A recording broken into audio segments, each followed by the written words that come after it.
वाग education foundation. मेरी voice आ पा रही है आपको? हाँ हाँ दादा, आ रहा है। बहुत बहुत धन्यवाद। मानव सेवा महिला सम्मान समिति प्रेजेंट है सर अभी? मानव सेवा महिला सम्मान समिति, आप प्रेजेंट हैं क्या? मानव सेवा महिला सम्मान समिति, आप प्रेजेंट हैं तो ऑडियो कनेक्ट कीजिए आपका। सत्य संकल्पाय सर, आप प्रेजेंट यस हैं? सर। Yes sir. बहुत बहुत धन्यवाद श्रीमान जी। भा, भाग्योदय सेवा संस्थान, आप प्रेजेंट हैं? Yes sir. Society for economic development, are you present there? Society for economic development, are you present there? Avishkar welfare foundation, Avishkar welfare foundation, क्या आप अवेलेबल हैं? अपने आप को अनम्यूट कीजिए। आविष्कार वेलफेयर यस फाउंडेशन, सर, अपने आप को अवेलेबल। अनम्यूट कीजिए। जी, अवेलेबल हैं आप? Yes sir. जी जी। ठीक है जी। सोसाइटी फॉर इकोनॉमिक डेवलपमेंट जो एनजीओ हैं वो हमारे साथ अभी प्रेजेंट नहीं हुई हैं।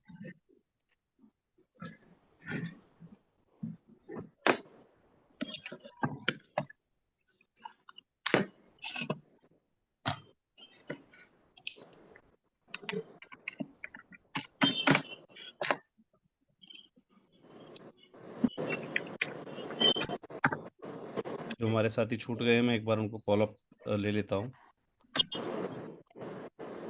मैम, मीटिंग ज्वाइन कीजिएगा जी, प्लीज। चलिए जी। इसीलिए 5 मिनट पहले कहा जाता है क्योंकि ये पेड सेशंस हैं। और अब मैं आप लोगों से निवेदन करना चाहूंगा कि आप लोग अपना ऑडियो ऑफ कर लीजिए। सभी लोग अपने आप को म्यूट कर लीजिए अब।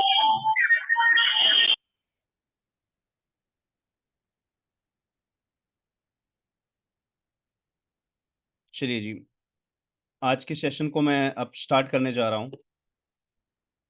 आप लोगों को इसीलिए पहले से इंफॉर्मेशन दी जाती है कि आप लोग समय से पहले ज्वाइन कर लें। अगर किसी को कोई प्रॉब्लम आती है, एटलीस्ट वो हमें समय से बता सके कि उसको कहाँ पर क्या प्रॉब्लम जो है प्रीफेस हो रही है। Kranti ma'am, can you listen me? Kindly connect your audio.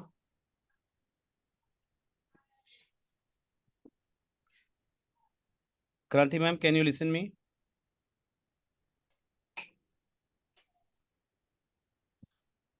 Society for economic development, can you listen me? kindly collect on kindly click on your mic. Yes, kindly click on the sign, microphone sign available on your screen. Kranti ma'am, if you are able to listen me, kindly connect your audio please.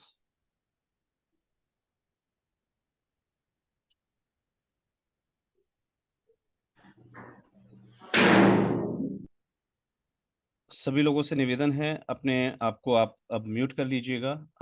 Authentications मैंने माननीय पूर्व अध्यक्ष महोदय जी को जो है provide कर दी हैं। अब तो पूर्व लगा सकते हैं सर हम। सर आप फुल क्या प्रेजेंट कुछ भी लगा सकते हैं सर। आप ऐसे आपके साथ थे हैं रहेंगे सर हमेशा। बिल्कुल बिल्कुल दादा। मेरे सहयोग के लिए वाग education foundation as a cohost and Chetna social welfare foundation as a cohost. और ज़रूरत पड़ने पर ही आप अपने आप को अनम्यूट कीजिएगा, उसके बाद अपने आप को तुरंत आप म्यूट कर लीजिएगा जिससे कि डिस्टरबेंस क्रिएट ना हो। Kranti ma'am, if you are you able to listen me, kindly confirm me through chat box please. Kranti ma'am, if are you able to listen me, kindly confirm in chat box that you are listening me.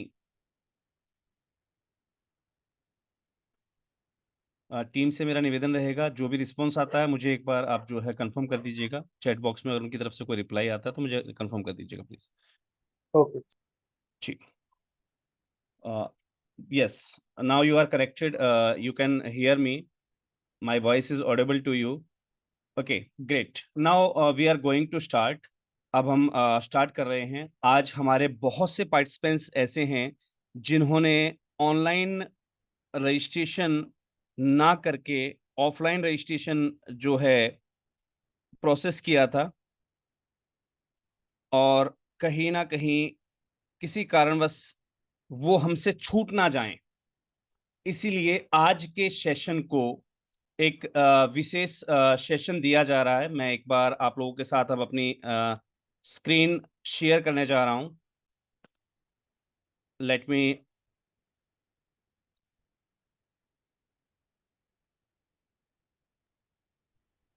Yes,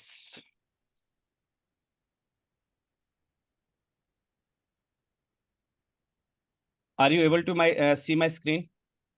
Yes, sir. आप सभी लोग मेरी screen share देख पा रहे हैं? Yes, sir. Yes, sir. Great, ji sir. Thanks a lot, thanks a lot. सबसे पहली चीज, आज हम जिस ऑनलाइन क्लास के अंदर जुड़े हुए हैं, जहां से भी डिस्टरबेंस आ रही हो अपने आप को प्लीज म्यूट कर लीजिएगा। मैंने आपको बताया है, जो हमारी टीम है, आप रिस्पांस देने के बाद तुरंत तत्काल रूप से अपने आप को म्यूट कर लिया कीजिए, जिससे कि अदर्स को ऑडिबल प्रॉब्लम ना हो। चलिए जी, आज का जो सेशन है, जिस ट्रेनिंग क्लास के लिए आप लोगों ने अपने आप को रजिस्टर किया है, उस ट्रेनिंग क्लास में आप आगे क्या क्या सीखने वाले हैं, क्या शेड्यूल्स रहेंगे, क्या क्या चीज आपको बताई जाएंगी, आज हम सिर्फ इस बात पर प्रकाश डाल देते हैं। सेकेंडरी थिंग, जब मैं आप लोग देखिए, आज प्रपोजल राइटिंग जो शुरू से ही एक टफ कंटेंट रहा है एनजीओस की लाइन के लिए, सो इसको जब हम सीखने वाले हों, when we are going to learn the same, we must have to prepare something before we start it. हमें इसे शुरू करने से पहले कुछ तैयारियां अपनी ओर से करनी होती हैं। वो तैयारियां क्या हैं? क्योंकि बिना हथियार के अगर आप युद्ध में जाते हैं तो वो भी आपके लिए खतरनाक है। ठीक है, आज मैं अपने लेक्चर स्टार्ट कर दूं और वन बाय वन मैं आपको एज ए लेक्चर आपको हर एक चीज बता दूं और सिखा दूं, तो उसमें दिक्कत ये रहेगी कि आप लोग सिर्फ सुन लेंगे, लेकिन प्रैक्टिकली आप लोग वो नहीं कर पाएंगे, क्योंकि ये जो क्लास है ये प्रैक्टिकल ट्रेनिंग पर बेस्ड की गई है।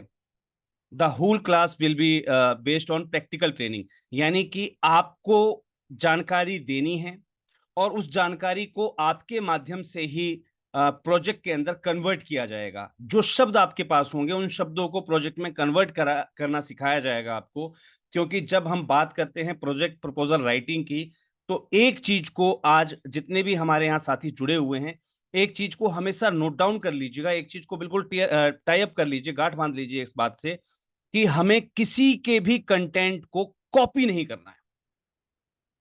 हम जो कुछ बनाएंगे अपना बनाएंगे, that will be new, that will be self generated. हमें जो कुछ करना है सेल्फ जनरेटेड करना है, बिल्कुल नया, समथिंग डिफरेंट। अगर कोई हमारे प्रपोजल को, कोई हमारे कंटेंट को गलती से कॉपी कर भी ले, जब तक वो अपने हमारे एक कंटेंट को कॉपी कर पाएगा तब तक हमारे पास दूसरा कंटेंट रेडी हो जाए, यानी कि तब तक हम अपने कंटेंट को ही चेंज कर दें। तो यहां पर कुछ चीजें हैं जो आपके लिए जानना जरूरी होती हैं कि प्रपोजल राइटिंग के बारे में जब हम बात करते हैं तो ये एक बहुत बड़ा कोर्स है। इसको सीखने के लिए मैं आपको बड़े ही छोटे शब्दों में बताऊं, लोग पीएचडी करने के बाद एक बार फिर से इस कोर्स को करते हैं, how to write a project proposal.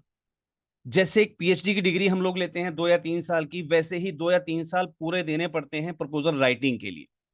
इसके अंदर होता क्या क्या है, अगर हम एक शॉर्ट जो है, अगर हम छोटी सी एक निगाह घुमाएं इस पूरे कोर्स की ओर, कि इस पूरे कोर्स में हमें मिलता क्या क्या है, क्या क्या चीजें होती हैं।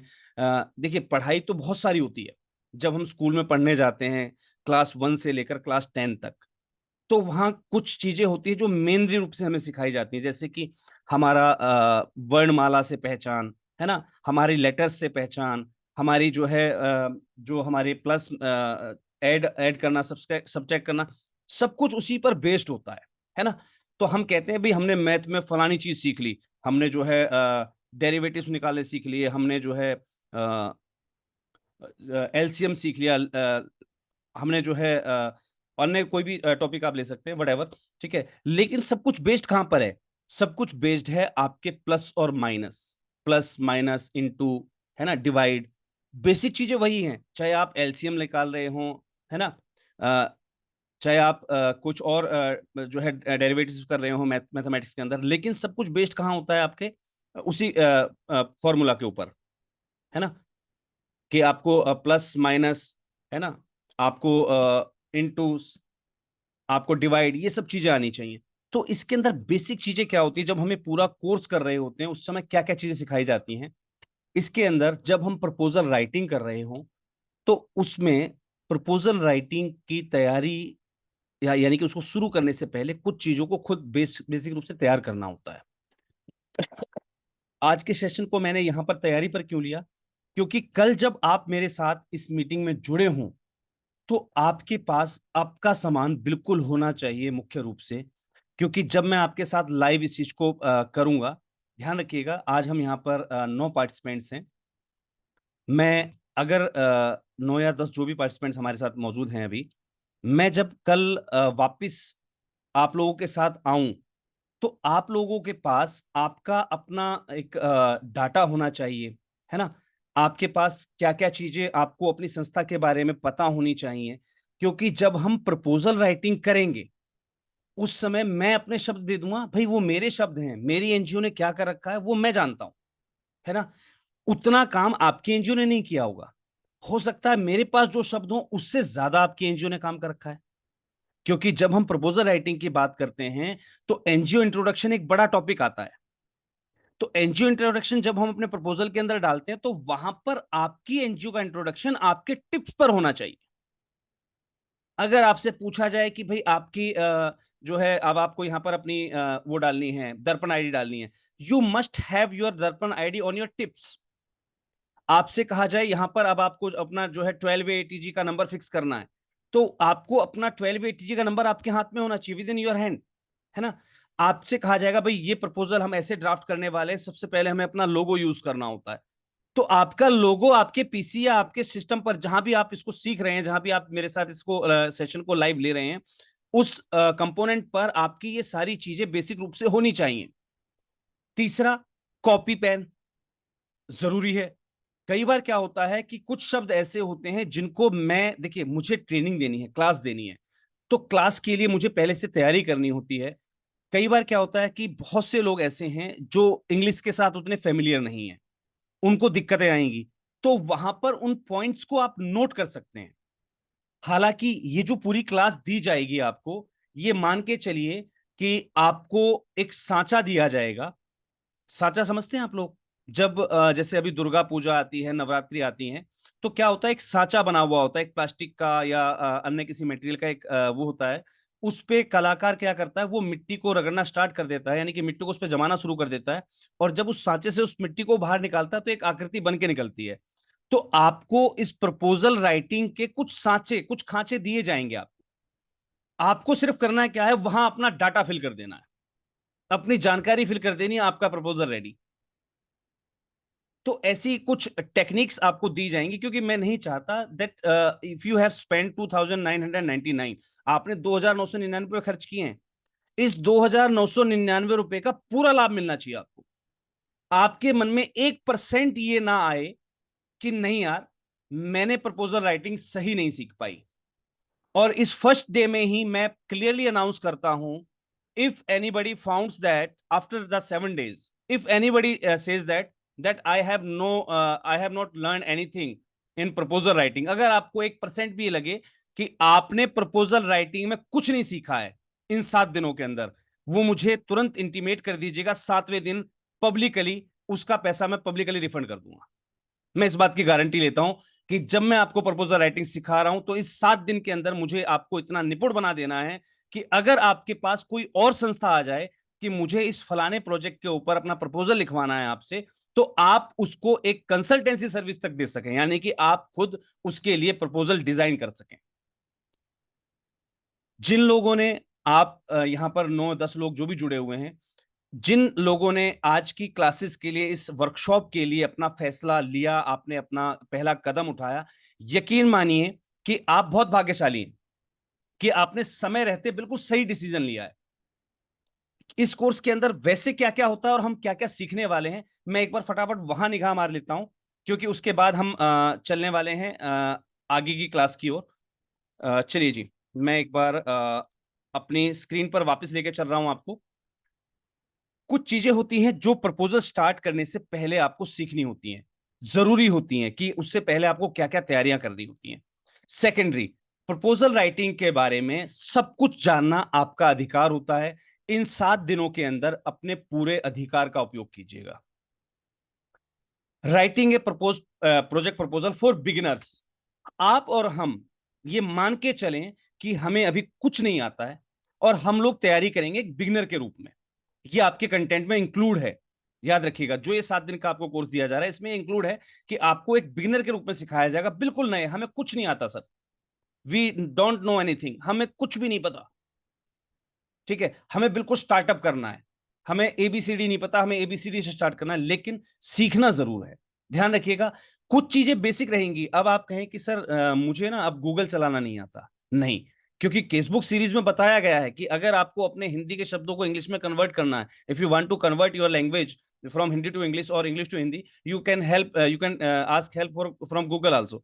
सो आपको वो छोटे छोटे जो टॉपिक्स दिए गए थे, वो छोटे छोटे जो आपको चीजें बताई गई थी, वो आपको जरूर कंप्लीट कर लेनी है। वो आपके पास बेसिक आपका होना चाहिए। You must have a PC with your with you. जब आप मेरे साथ प्रपोजल राइटिंग पे वर्क करें तो आपका पीसी आपके सामने हो, है ना। आपको टाइपिंग पे थोड़ा सा देखिए, आपको कोशिश करनी पड़ेगी।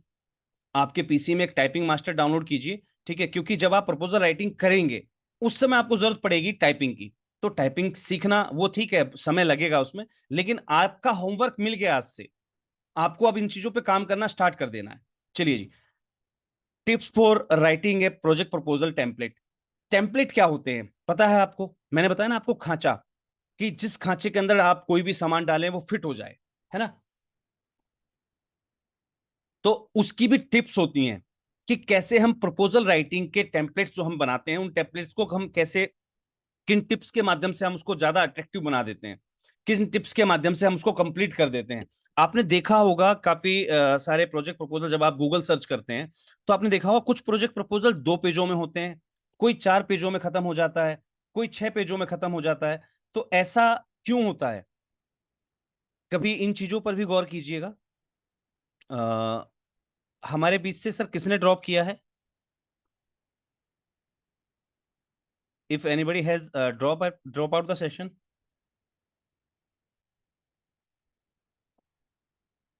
मुझे सुन पा रहे हैं आप सभी? हाँ सर। ठीक है, चलिए जी। प्रपोजल राइटिंग के जो टिप्स हैं टेम्पलेट्स के, वो आपको सब बताए जाएंगे कि क्या क्या टिप्स होते हैं। हालांकि ये कंटेंट ज्यादा लंबा नहीं लिया जाएगा, छोटे छोटे टिप्स आपको बता दिए जाएंगे। ठीक है जी, मैं चाहूंगा कि सारे चैप्टर में क्लियर जरूर करूं आपके साथ। How to organise your proposal. आपने प्रपोजल राइटिंग तो सीख ली, उसके टॉपिक्स लगाने सीख लिए, यानी कि खांचा तो आपने बना लिए, लेकिन किस खांचे को कहां पर फिट करना है पता लगे। जब आप मूर्ति तैयार करें तो उसका सिर हाथ की जगह पैर लगे हुए हों, है ना, पेट की जगह पीठ लगी हुई हो, ऐसा भी ना हो। तो how to organise your proposal, ये आपको बकायदा इस कोर्स के दौरान सिखाया जाएगा। 4 type of proposals content you should have on hands. 4 प्रकार के ऐसे प्रपोजल कंटेंट होते हैं जो आपके हैंड पर होने चाहिए। प्रपोजल कंटेंट कहा है, यहां पर प्रपोजल नहीं कहा है, ध्यान रखिएगा, प्रपोजल कंटेंट, यानी कि प्रपोजल आप किसी भी प्रकार का लिखें, उसके चार चार कंटेंट्स कुछ ऐसे होते हैं जो सब प्रपोजल में सेम आते हैं। प्रपोजल राइटिंग भी कई प्रकार की होती है, बहुत सारे कम लोग जानते हैं इस बात के बारे में कि प्रपोजल राइटिंग भी जो है ना वो कई प्रकार की होती है। सॉरी, मैं अपनी स्क्रीन को जो है वापस लेता हूं। चलिए जी, 4 type of proposal content you should have on hands, ये आपको बताया जाएगा कि कौन कौन से वो कंटेंट होते हैं जो आपके टिप्स पर आपको याद होने चाहिए। 5 tricks to make your proposal writing easier. आप अपनी प्रपोजल राइटिंग को, इस प्रोसेस को बहुत इजी कर सकते हैं, उसकी 5 ट्रिक्स होती हैं। वो ट्रिक आपके साथ जरूर शेयर की जाएंगी। हालांकि ये टॉपिक अपने आप में एक चैप्टर है। जैसे आज हम 7 दिनों के ऑनलाइन वर्कशॉप में जुड़े हुए हैं, अगर मैं हर एक कंटेंट को लेके चलूं तो हर एक कंटेंट पर 7-7 दिनों की एक ऑनलाइन ट्रेनिंग कंडक्ट की जा सकती है। लेकिन इन 7 दिनों के अंदर जो मैंने आपसे आपको जब रजिस्ट्रेशन के लिए आपको कैटलॉग दिया था, उसमें कुछ वादे आपसे किए थे कि हम ये चीजें आपको सिखाएंगे। मैं हालांकि वही टॉपिक पर कंसंट्रेट रहूंगा, लेकिन मैं साथ साथ जो इसका बेसिक है, ठीक है, उसको एक बार दोहराना नहीं भूलूंगा, क्योंकि यहां पर हमें उन ट्रिक्स की जरूरत पड़ सकती है। मैं उतना डीपली नहीं जाऊंगा, लेकिन जो है पॉइंट वाइज मैं आपको जरूर बताऊंगा कि कौन कौन सी वो ट्रिक्स होती हैं, ठीक है, जिनके माध्यम से आप अपनी जो प्रपोजल राइटिंग है उसको इजियर बना सकते हैं। चलिए जी, हम उनको मतलब डीप डिस्कशन नहीं करेंगे उसके ऊपर, लेकिन इस पर चर्चा जरूर रहेगी हमारी आपकी। चलिए जी, नेक्स्ट आते हैं। 32 प्रपोजल टर्म्स होती हैं डिफाइंड, बिल्कुल 32 डिफाइंड टर्म्स होती हैं एक प्रपोजल के अंदर। वो सारी की सारी टर्म्स आपको बताई जाएंगी कि किन टर्म्स पे आपको वर्क करना है, ठीक है जी। ये आपके साथ जरूर शेयर किया जाएगा। A step by step guide to writing proposals. एक प्रपोजल राइटिंग के अंदर आपको ये जो क्लास दी जाएगी वो स्टेप टू स्टेप गाइड के रूप में दी जाएगी। हम वन बाय वन हर एक पॉइंट को क्लियर करते हुए चलेंगे। लेकिन याद रखिएगा कि जब हम अपना रिजल्ट शेयर करें, यानी कि जब हम अपना आज हमने कोई भी प्रपोजल लिखना सीखा और उस प्रपोजल की कॉपी जब आप अपने ग्रुप के अंदर होमवर्क के रूप में सबमिट करेंगे, तो सभी के कंटेंट्स अलग अलग होने चाहिए। यानी कि जो मैंने आपको बताया है उसको एज इट इज कॉपी नहीं करना है, उसको अपने शब्दों में कन्वर्ट करना है। याद रखिएगा, मैं स्कूल जाता हूं, मैंने भले ही आपको यह बताया है, लेकिन इसी चीज को अपने शब्दों में आप कह सकते हैं, मैं अपने भाई के साथ स्कूल जाता हूं। कोई कह सकता है मैं अपनी बहन के साथ स्कूल जाता हूं, है ना। कोई कह सकता है मैं रोजाना स्कूल जाता हूं, कोई कह सकता है मैं स्कूल पढ़ने के लिए जाता हूं, है ना। तो एक ही चीज को हमने 4 अलग अलग जो है वक्तव्यों में सीखा है हमने, है ना। तो जरूरी है कि जो मैंने कहा आप उसको एज इट इज कॉपी मार लें, उसको अपने शब्दों में आप कन्वर्ट जरूर कीजिएगा, तभी आप एक बेहतर प्रपोजल राइटिंग जो है सीख पाएंगे। इस तरफ से बिल्कुल भी आपको अपना ध्यान नहीं डिगाना है, यानी कि जो कंटेंट जो आपको इंस्ट्रक्शन दी जा रही है उसको फॉलो अप जरूर करते रहिएगा। How to write proposals faster. अब क्या होता है कि जब हम अपने कामों में निपुण हो जाते हैं तो हमें काफी सारे प्रपोजल्स लिखने की कई बार जरूरत पड़ जाती है। कई बार क्या होता है कि एक पीक सीजन होता है ग्रांट एप्लीकेशंस का, है ना। जैसे अभी अप्रैल आएगा, इस अप्रैल में ग्रांट का पीक सीजन रहता है, मई में पीक सीजन रहता है जुलाई सितंबर में पीक सीजन रहता है ग्रांट एप्लीकेशंस का, दिसंबर में पीक सीजन रहता है, उसके बाद जनवरी फरवरी मार्च ये रहते ही रहते हैं पीक सीजन में। तो यहाँ पर क्या होता है कि डिफरेंट डिफरेंट एजेंसीज होती हैं और डिफरेंट डिफरेंट एजेंसीज के साथ हमें डिफरेंट डिफरेंट प्रोजेक्ट प्रपोजल्स देने होते हैं। तो ऐसे में जरूरत पड़ती है हमारी फास्टर राइटिंग की। तो हम कैसे अपने प्रपोजल को फास्टर रूप से या जल्दी से जल्दी लिख सकते हैं, ये ट्रिक भी आपको सिखाई जाएगी।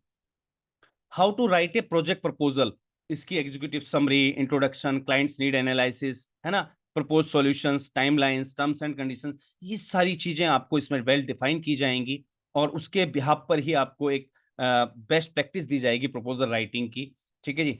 और कोशिश की जाएगी कि आप उसमें बिल्कुल भी गलतियां ना छोड़ पाए। जब आप अपना प्रपोजल राइट करें तो उसमें आपसे जरा सी भी गलती ना हो, इस बात पर पूरा ध्यान दिया जाएगा।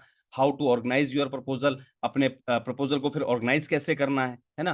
प्रपोजल लिख के दे दिया हमने, अच्छी बात है, अच्छा लिखा है तो जाहिर सी बात है पास भी हो जाएगा, है ना। लेकिन उसको ऑर्गेनाइज कैसे करेंगे? अगर वो पास आउट हो जाता है फिर उसे ऑर्गेनाइज भी तो करना पड़ता है। कई बार क्या होता है हम अपने कुछ प्रपोजल्स ऐसे देते हैं जिनको हम सप्लीमेंट्री मानते हैं कि भाई अगर आपने हेल्प कर दी तो ठीक है, नहीं तो हमारा चल ही रहा है ना। तो ऐसे प्रपोजल्स को भी ऑर्गेनाइज करना तो जरूरी होता है। तो वो चीजें कैसे रहेंगी, वो कैसे आपको कंप्लीट करनी, इस बारे में हम बिल्कुल डिस्कशन करेंगे इस सेशन के अंदर।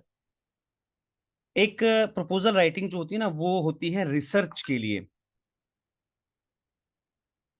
जब हमें कोई रिसर्च वर्क मिला हो या सर्वे वर्क मिला हो, तो अगर ऑन डिमांड रहेगा, ऑन डिमांड का मतलब है कि आपको अपना होमवर्क कंप्लीट करना है, आपको एक सेशन के लिए अलग से पूछा जाएगा। अगर आप कहेंगे तो वो सेशन फिर आपके साथ जरूर डिस्क्लोज किया जाएगा, जो कि रिसर्च प्रपोजल राइटिंग पर होती है। और यकीन मानिए कि प्रोजेक्ट प्रपोजल की दुनिया में सबसे महंगा प्रपोजल जो लिखा जाता है वो रिसर्च प्रपोजल राइटिंग होती है, सबसे महंगा। तो कोशिश करेंगे हम इस टॉपिक के बारे में जरूर थोड़ा सा डिस्कस जरूर करेंगे। 5 ways to streamline your proposal process. हमें कैसे अपने प्रपोजल प्रोसेस को स्ट्रीमलाइन करना है, उसके 5 वेज आपको समझाए जाएंगे जिससे कि आपकी टाइम एंड एनर्जी सेव होगी। तो उस चीज के बारे में डिस्कस जरूर किया जाएगा। सॉरी, जो भी टिप्स हैं वो इससे संबंधित आपके साथ जरूर शेयर की जाएंगी। ये सारी चीजें आपको बकायदा इंस्पायर्ड करते हुए सिखाई जाएंगी कि आपके मन में वो विश्वास बन सके कि जब आप अपना प्रपोजल लिखें। याद रखिएगा, क्या होता है कि जब हम अपनी चीज को क्वालिटी मानते हैं तो वो क्वालिटी कहलाती है ना। मैं एक शॉप पर गया, वहां पर मैं शायद किसी मोबाइल के बारे में पूछ रहा था, तो उस व्यक्ति ने मुझे इंटेक्स का मोबाइल दिखाया। अब सबको पता है इंटेक्स एक लोकल कंपनी है, आई थिंक सो बहुत लोग जानते भी नहीं होंगे इंटेक्स को। मैंने उस मोबाइल वाले से कहा कि भैया यार कंपनी का माल दिखा ना। बोला सर कंपनी है, ब्रांड है ये, इंटेक्स अपने आप में एक ब्रांड है। मानता हूं हमारे देश में उसके पीस कम बिकते हैं, लेकिन विदेशों में वो एक डिमांड रखती है। तो देखिए, आपको अपनी चीज को ब्रांड बताना आना चाहिए। मुझे उस व्यक्ति को बात बड़ी अच्छी लगी। ठीक है, उसने मुझसे कहा, बोला सर कंपनी ये भी है, ब्रांड है ये। ठीक है, यहाँ लोग कम यूज करते हैं, यहाँ हो सकता है इसके मॉडल्स जो है नहीं चल पाए। आप क्या सोचते हैं, विदेशों में लोग जो है टाटा और इनको ऐसे जैसे हम इंटेक्स के साथ डील करते हैं ना, ऐसे ही लोग विदेशों में टाटा बिरला इनके साथ डील करते हैं। लेकिन जब वो क्वालिटी वाइज चल जाती हैं तो वहां टाटा ब्रांड के रूप में बिकता है। जैसे कि अभी रिसेंटली टाटा ने अपनी कॉर लॉन्च की थी। उस कार का उन्होंने एक्सपेरिमेंट किया था, शायद आप लोगों ने सोशल मीडिया पर उसके बारे में सुना हो। उन्होंने एक जंपर बनाया था बहुत बेहतरीन, और उस पे से काफी सारी गाड़ियां निकल के गई और वो अटक गई मोस्टली गाड़ियां। और जो उन्होंने अपनी नई बनाई थी, पता नहीं मुझे उस गाड़ी का नाम याद नहीं, अगर किसी साथी भाई को पता हो तो जरूर शेयर कीजिएगा। तो वो कार उन्होंने उसके ऊपर से जो है निकाल के दिखाई। तो ऑब्वियस सी बात है वहां फिर उनका नाम चला। तो ये चीजें होती हैं, मार्केटिंग का अपना एक तरीका होता है। तो अगर आपको अपनी चीज पर विश्वास होगा तो वो ऑब्वियस सी बात है। देखिए, जब आपके दिमाग के निकले हुए शब्द होते हैं ना, और कोई आपसे कहे कि भाई आप अपने प्रपोजल को या अपने प्रोजेक्ट को डेमोन्स्ट्रेट करके दिखाइए, तो जो आपके मुंह से निकले हुए शब्द हैं, आपके दिमाग से सोची हुई चीजें हैं, उसको आप फ्रीक्वेंटली जो है एक्सप्लेन कर सकते हैं, आप उसको फ्रीली जो है डिस्क्राइब कर सकते हैं। तो ऐसे में आपके अंदर का जो विश्वास होता है वो आपके प्रोजेक्ट प्रपोजल की एक्सेप्टेंस में बहुत बड़ा रोल अदा करता है। जब हम अपना प्रपोजल खुद लिखेंगे, कहीं से कॉपी नहीं करेंगे, और वो कहीं भी गलती से कंसीडर हो जाता है, मैं तो हमेशा कहता हूं गलती से कंसीडर होता है ना, गलती से वो कहीं भी अगर कंसीडर हो जाता है, तो ऐसे में जब आप अपने आप को रिप्रेजेंट करने जाएं, आप उसको जब एग्जीक्यूट करें, तो आपके अंदर जरा सा भी भय ना हो, क्योंकि सब कुछ आपके दिमाग की उपज है, सब कुछ आपने अपनी प्रैक्टिकल लाइफ से सोचा है, सब कुछ आपने अपने बजट के हिसाब से सोचा हुआ है। तो यहाँ बजटिंग वगैरह बहुत सारी चीजें मायने रखती हैं। हालांकि खैर हम उसके बारे में डीपली जब क्लासेस चलेंगी तो उसके बारे में हम फिर डिस्कस करेंगे। छोड़िए, ये आपके काम का नहीं है, क्योंकि ये वहां पर आता है जब हम प्रपोजल राइटिंग के अंदर अपनी कोई पेड सर्विसेज दे रहे होते हैं। चलिए जी, grant writing, how to write a grant proposal step by step, ये पोस्टर आपके साथ शेयर किया गया था। और इसके अंदर आपको ये जो टोटल क्लास थी, 7 डेज की जो क्लास है, ये आपको 2,999 रुपये में आपने प्राप्त की। उसके लिए आप सभी को साधुवाद कि आप लोगों ने इसके लिए रजिस्ट्रेशन किया। आज आप हमारे साथ इफेक्टिव ग्रांट प्रपोजल राइटिंग के इस ऑनलाइन कोर्स में आप लोग हिस्सेदार बने हैं। उम्मीद पूरी करूंगा कि मैं आपको अपना 110% डिलीवर कर पाऊं, क्योंकि जब मैं 110% डिलीवर करूंगा तो आप 100% कैच कर पाएंगे, क्योंकि हर एक व्यक्ति कैचिंग कैपेसिटी उतनी अच्छी नहीं होती है। लेकिन यहां पर मैंने आपको बताया ना कि आप लोग सभी अपने आप को बिल्कुल अज्ञान मान के चलिएगा, बिल्कुल अज्ञान, हमें कुछ भी नहीं पता। इवन देन क्या होता है कि कई बार हम जैसे पोस्टर्स बनाते हैं, तो यहां पर भी जैसे मैं स्पेसिमेन की बात करूं, यहां पर स्पेलिंग मिस्टेक है ना, यहां पर स्पेसिमेन में MEN होता है। तो हम सिर्फ शब्दों पर जाएंगे, भाव पर, है ना। यहां पर स्पेलिंग मिस्टेक के बारे में अभी हम बात नहीं करेंगे, लेकिन ये एक बहुत बड़ा मुद्दा जरूर है। जब हम अपना प्रपोजल लिखते हैं ना, तो वहां पर हमसे जो करेक्शंस हो जाती हैं, स्पेलिंग मिस्टेक हो जाती है ना, वो बहुत बड़ा मुद्दा है। उसके लिए मैं आपको एक ट्रिक दूंगा, क्योंकि देखिए कहीं ना कहीं जब आप प्रपोजल लिखेंगे तो अपने वर्ड पैड पर ही ना, वर्ड पैड पर या अपने जो है MS ऑफिस के अंदर, है ना, या फिर आप अपने जो है ये पावर पॉइंट के अंदर लिखेंगे, तो यहाँ पर एक टूल अवेलेबल होता है जो आपकी सारी ग्रामेटिकल मिस्टेक को जो है आइडेंटिफाई कर लेता है। तो लास्ट में क्यों ना हम उस टूल का सहारा ले लेंगे, ठीक है, और फिर अपनी सारी गलतियों को एक बार में इजेक्ट कर देंगे बाहर, है ना। तो यहाँ पर अब इस पूरे कोर्स के दौरान, यानी 7 दिनों की जो क्लासेस रहेंगी आपके साथ, इसके दौरान पूरा प्रयास कीजिएगा कि मैं जो आपको सिखाने चाह रहा हूं, जो मैं आपको बताना चाह रहा हूं, आप उन भाव को कैच कीजिएगा, शब्दों की गलतियों पर मत जाइएगा प्लीज। मेरा आप सभी से बिल्कुल हम्बल रिक्वेस्ट है हाथ जोड़कर कि शब्दों की गलतियों पर नहीं जाना है, उस भाव को पकड़ना, उस भाव को कैच करना है कि सर मुझे क्या सिखाने वाले हैं, क्या बताने वाले हैं। गलतियों को हम गूगल हेल्प है ना, हमारे पास हमारे जो टूल्स हैं उनके माध्यम से हम अपनी गलतियों को इजेक्ट कर देंगे, कोई दिक्कत नहीं है, वो एक सेकेंडरी थिंग है, ठीक है जी।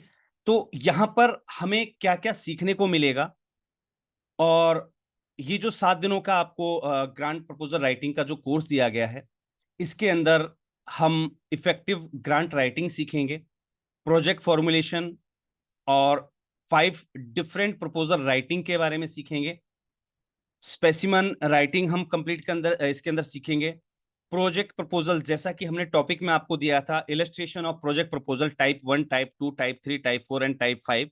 मैं अब यहाँ पर इस सभी टाइप्स को जो है ओपन कर दे रहा हूं कि यहाँ पर हम कौन कौन से प्रपोजल राइटिंग सीखने वाले हैं। सबसे पहली जो हम बात करते हैं, कल यानी कि 4 अप्रैल, एम आई राइट? आज हम 3 अप्रैल में हैं, मैं गलत तो नहीं हूं सर यहाँ पर? नहीं बराबर है। जी, कल यानी कि 4 अप्रैल को हम जिस टॉपिक के बारे में डिस्कस करने वाले हैं वो है कंसेप्चुअलाइजेशन, हमारी प्रोजेक्ट की प्लानिंग, ऑब्जेक्टिव्स, ऑर्गेनाइजिंग और बजटिंग। कोशिश करूंगा कि मैं पहले 3 टॉपिक ही आपके साथ लेके चलूं। अगर कोई टॉपिक छूट जाता है तो यकीन मानिए उसको नेक्स्ट डे में कन्वर्ट कर लिया जाएगा, और जब तक जो मैंने टॉपिक आपके साथ शेयर किए हैं, जब तक वो सारी चीजें पूरी नहीं हो जाएंगी, चाहे सेशन को मुझे 12 दिन चलाना पड़े, आप उस चीज की फिक्र मत कीजिएगा। लेकिन कोशिश कीजिएगा कि जो जो टॉपिक आपके साथ शेयर किया जा रहा है उसको आप बेहतरीन तरीके से सीख चुके हो। जब आप सेटिस्फाइड होंगे तब हम आगे बढ़ेंगे इसके अंदर, ठीक है जी। तो 4 अप्रैल का जो मेरा फिलहाल जो है, देखिए हर एक व्यक्ति अपनी प्लानिंग के हिसाब से चलता है, लेकिन प्लानिंग उस समय कंप्लीट हो जाए ये कंफर्म नहीं होता। तो अभी जो प्लानिंग है वो ये है कि 4 तारीख को आपके साथ इन सभी टॉपिक्स पर चर्चा की जाएगी। रही बात 5 तारीख की, 5 तारीख को हम बात करेंगे बजटिंग के ऊपर, क्योंकि देखिए आपने प्रोफाइल के अंदर जब आप अपना प्रपोजल राइटिंग करते हैं ना, उसके अंदर आपने क्या लिख दिया उससे मतलब ज्यादा नहीं होता, मेन बंदे का ध्यान जाता है आपकी बजट के ऊपर। तो बजटिंग के ऊपर हम ध्यान देंगे, रेजिंग फंड्स के ऊपर भी ध्यान देंगे हम, ठीक है, कि जब आप साथ साथ प्रपोजल राइटिंग सीख ही रहे हैं तो प्रपोजल राइटिंग के अंदर देखिए, प्रपोजल जब हम कर रहे होते हैं ना तो हम एक पर्टिकुलर डोनर के प्रति जो है पूरे डेवोटी हो जाए कि भाई वही कुछ करेगा तो काम होगा, ऐसा भी ना हो। तो रेजिंग फंड्स का एक ऑप्शन जरूर दिया जाता है प्रपोजल के अंदर कि जब हम देखिए प्रपोजल राइटिंग का मतलब क्या है कि हम अपना एक प्लान तैयार कर रहे हैं, उस प्लान के अंदर हम पहले से कुछ बजट सोर्स लेके चले तो क्या बुराई है उसके अंदर। तो रेजिंग फंड्स का एक ऑप्शन आपको जरूर सिखाया जाएगा कि आपका प्रपोजल अगर जब तक कंसीडर ना हो तब तक कहीं ना कहीं वो चलने लगे, रिंगने लगे, बेशक रिंगता रहे घिसरता रहे कोई दिक्कत नहीं, लेकिन एटलीस्ट वो स्टार्टअप में आ जाए एक तरीके से। तो रेजिंग फंड का एक ऑप्शन जरूर सिखाया जाएगा आपको। फिर हम डिस्कस करेंगे स्पेसिमेन प्रोजेक्ट प्रपोजल फॉर्मेट की। मैंने आपको बताया था एक खांचा आपको बताया जाएगा, उस खांचे के अंदर जो जो चीज आप फिट करते जाएंगे वो ऑटोमेटिकली तैयार हो जाएगा, है ना। तो स्पेसिमेन प्रोजेक्ट प्रपोजल फॉर्मेट के बारे में हम सीखेंगे, साथ ही साथ हम सीखेंगे चेकलिस्ट ऑफ द प्रिपरेशन। जब हम प्रोजेक्ट प्रपोजल तैयार करने वाले हों, लिख रहे हों, तो उसमें हमारी कौन सी मेन चेकलिस्ट होती है जिनका हमें ध्यान रखना होता है। जैसे हम अपने डॉक्यूमेंटेशन कई बार भेजते हैं ना प्रपोजल के साथ, तो उसके साथ एक चेकलिस्ट लगी होती है, डॉक्यूमेंट चेकलिस्ट। यहाँ पर डॉक्यूमेंट चेकलिस्ट नहीं है, यहाँ पर है प्रपोजल फॉर्मेट चेकलिस्ट। यानी कि जब आप अपना प्रपोजल लिखने वाले हो तो वहां पर आपके पास क्या क्या चीजें पहले से तैयार होनी चाहिए, उसकी चेकलिस्ट प्रिपरेशन की, है ना। चेकलिस्ट फॉर प्रिपरेशन, जब आप प्रपोजल की राइटिंग की तैयारी कर रहे हो तो उससे पहले आपकी जो चेकलिस्ट है उस पर हम ध्यान देंगे, उसके ऊपर डिटेल डिस्कशन करेंगे। और उसके बाद इस स्पेसिमेन प्रोजेक्ट के अलावा एक अल्टरनेटिव स्पेसिमेन की और बात करेंगे, क्योंकि कई बार क्या होता है कि अलग अलग एजेंसियों की अलग अलग जो है नीड्स होती हैं। तो कई बार वो हमारे अगर इस पहले स्पेसिमेन को अगर वो फेल कर देते हैं तो हम उसी कंटेंट को अल्टरनेटिव स्पेसिमेन में डाल दें, यानी कि एक नया खाका तैयार हो जाएगा। भाई नौ देवी की पूजा तो करनी है, है ना। अगर दुर्गा माता ना सही तो काली माता सही, है ना। तो हम खांचे दोनों लेके चले ना अपने साथ में, तो हम दो अल्टरनेटिव स्पेसिमेन लेकर चलेंगे। तो जिसमें भी हमारा जो फंडिंग एजेंसी जहां सेटिस्फाइड हो जाएगी, हम उसको वहां पर पेश कर देंगे। चलिए जी, बात करते हैं 6 तारीख की। अब हम 6 तारीख को क्या करने वाले हैं, हम अपनी वर्चुअल ट्रेनिंग क्लास शुरू करेंगे। और उसके अंदर देखिए, हम खांचा हमारे पास है, अब हमें क्या करना है, सिर्फ चीजें फिट करनी है वहां पर। तो हम अपना पहला, जो मैंने आपको इलस्ट्रेशन प्रोजेक्ट बताया था, उस इलस्ट्रेशन प्रोजेक्ट के अंदर पहला प्रोजेक्ट जो हमारा आता है, होम फॉर द एजिड। यानी कि जो लोग अनाथालय चलाते हैं, अनाथ आश्रम चलाते हैं, वृद्ध आश्रम चलाते हैं, है ना, या आप ऐसा कोई प्रपोजल चलाना चाह रहे हैं, आप ऐसा कोई प्रोजेक्ट पे वर्क करना चाह रहे हैं और आप उसके लिए अपना प्रपोजल भेजने वाले हैं, तो होम फॉर द एजिड जो है वो आपके लिए एक बेहतरीन प्रोजेक्ट रहेगा। तो हम एक बार उस पर लिखना सीखेंगे, क्योंकि अभी अप्रैल का जो समय आने वाला है, उसमें सामाजिक न्याय विभाग की ग्रांट्स बहुत सारी जो है चालू हो जाएंगी वापस। तो उसके अंदर मिनिस्ट्री ऑफ सोशल जस्टिस के अंदर ये प्रोजेक्ट जो है काफी national action plan for senior citizen के अंदर ये मांगा जाता है आपसे। तो हम सबसे पहले बात करेंगे होम फॉर द एजिड की, यानी कि 6 अप्रैल को हम सीखेंगे होम फॉर द एजिड एक प्रपोजल राइटिंग। ठीक है जी। उसके लिए आप अपनी बेसिक देखिए, अपने आप को, मन को आप जब तैयार रखेंगे कि आज हमें ये करना है, आज हमें ये करना है, आज हमें ये सीखना है, तो आप अपने मन को उसके हिसाब से तैयार रखते हैं। इसलिए ये टॉपिक आपके साथ डिस्कस किए जा रहे हैं। 7 अप्रैल को हम बात करेंगे welfare of street childrens, virtual training class on project proposal writing for welfare of street childrens. Street childrens के बारे में एक बेहतरीन प्रोजेक्ट हम कैसे लिखें। अब यहां पर याद रखिएगा, हमने यहां पर टॉपिक दिया स्ट्रीट चिल्ड्रंस। अब आप इसको वुमन में कन्वर्ट कर सकते हैं, अब आप इसको जो है लोअर कैटेगरी में कन्वर्ट कर सकते हैं, आप इसको स्पेशल कम्युनिटी में कन्वर्ट कर सकते हैं। वेलफेयर तो वेलफेयर है ना। हम लिखना सिखाएंगे स्ट्रीट चिल्ड्रन के बारे में। उसके माध्यम से देखिए, जहां जहां हम जो जो टॉपिक लेके चल रहे हैं ना, ये टॉपिक अपने आप में 10 से 15 जो है प्रोजेक्ट लेके चल रहा है। जैसे हम बात कर रहे थे वहां पर अभी जो इससे पहले की हमने बात की जो है एजेड पर्सन के लिए, तो एजेड पर्सन का मतलब सिर्फ वही एजेड पर्सन नहीं है, आप उसको ट्रांसजेंडर के लिए भी कन्वर्ट कर सकते हैं, आप उसको जो है वुमेन शेल्टर होम में भी कन्वर्ट कर सकते हैं, है ना। तो एक प्रपोजल का मतलब है हम कई प्रपोजल उससे लिखना सीख रहे हैं। चलिए जी, 8 अप्रैल को हम बात करेंगे welfare for the living in slum areas, people living in slum areas. देखिए, ये होते हैं लाइवलीहुड के प्रोजेक्ट। तो लाइवलीहुड के प्रोजेक्ट जो है उनका टॉपिक, उनका कंटेंट बड़ा अलग होता है, इसलिए ये टॉपिक आपके साथ शेयर किया जा रहा है। ये टॉपिक इसलिए हमने यहाँ पर लिया कि यहाँ पर हम welfare of people living in slum area के नाम से टॉपिक को जरूर शेयर करेंगे, लेकिन लाइवलीहुड से संबंधित आप जब जितने भी प्रपोजल आप लिखेंगे, ये उनके लिए खाका होगा आपका, कि इसके माध्यम से आप ना सारे वो प्रोजेक्ट खुद लिख सकेंगे अपने। यानी कि मेरा पूरा प्रयास रहेगा कि जो ये 7 दिन का ट्रेनिंग क्लास मैं आपको देने वाला हूं, इसके अंदर आप अपने मन से जो भी करना चाहें वो अपने प्रपोजल के अंदर खुद कर सके, इतना आपको टैलेंट दिया जाए, इतना आपको सिखा दिया जाए। चलिए जी, 9 अप्रैल को हम बात करेंगे welfare of handicapped, project proposal writing for the welfare of handicapped. इस टॉपिक के साथ हम चलेंगे। देखिए, क्या होता है कि टॉपिक बहुत सारे होते हैं, लेकिन जब हम किसी क्लास को अरेंज कर रहे होते हैं ना, तो कुछ चीजें पहले से तैयार कर ली जाती हैं कि भाई चलो हम इसको डेमोन्स्ट्रेट करेंगे, हम इस प्रपोजल को डेमोन्स्ट्रेट करेंगे, क्योंकि वहां कुछ ना कुछ हमें नया सीखने को मिलता रहता है। ठीक है। अब यहाँ पर हैंडीकैप वाला क्यों लिया, यहाँ से हम कुछ लोगों को आज तक अवेयर नहीं है पीडब्ल्यू एक्ट के बारे में, कुछ लोग आज तक अवेयर नहीं है द नेशनल ट्रस्ट के बारे में, है ना, कुछ लोग अभी तक अवेयर नहीं है 81B के बारे में। तो ये टॉपिक्स इसलिए लिए जाते हैं कि हम सेक्टर, इस एनजीओ सेक्टर के अंदर नई नई चीजें और क्या क्या हैं जो हमारे आउटसाइड चल रही हैं, हम उससे भी अवेयर हो सके। जो लोग इस पर वर्क करते हैं वो लोग 100% टैक्स रिबेट दे पाते हैं अपने 81B सॉरी 80IB के अंतर्गत, है ना।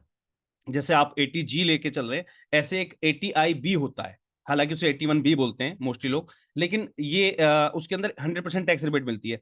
तो ये टॉपिक्स इसलिए लिए जाते हैं कि आपके साथ कुछ नई नॉलेज भी शेयर की जा सके। चलिए जी, 10 अप्रैल को हम बात करेंगे project proposal writing for the children education health and family, यानी कि हेल्थ एंड फैमिली वेलफेयर से रिलेटेड या चिल्ड्रन एजुकेशन से रिलेटेड, यानी कि एजुकेशन से रिलेटेड प्रोजेक्ट हुआ, हेल्थ का प्रोजेक्ट हुआ या वेलफेयर का प्रोजेक्ट हुआ, अगर कोई भी प्रोजेक्ट आपके सामने आता है तो आप उसको आराम से लिख सकें।